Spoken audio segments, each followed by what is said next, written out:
"I'm going to fight with all of the people who stand for justice," Waters told reporters shortly bore an 11 p.m. curfew. "We've got to get justice in this country and we cannot allow these killings to continue." Waters said she was hopeful Chauvin would be convicted of murder, but if he isn't, we cannot go away. "We've got to fight for justice," she added, saying she is pressing for a police reform bill to be passed in Congress but said Republicans would likely stand in the way.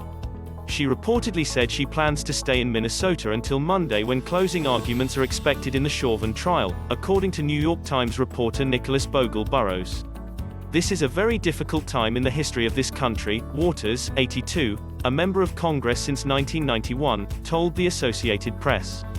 "We have to let people know that we are not going to be satisfied unless we get justice in these cases."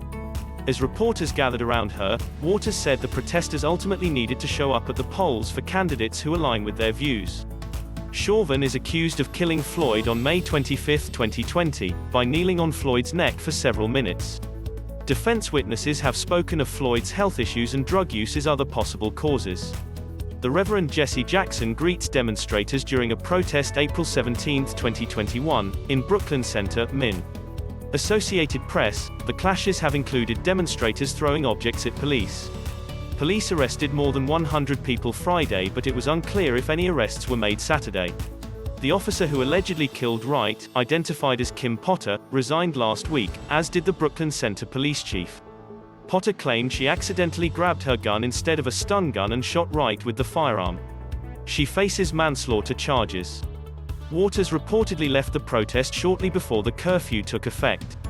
A small crowd remained defiant after the curfew began.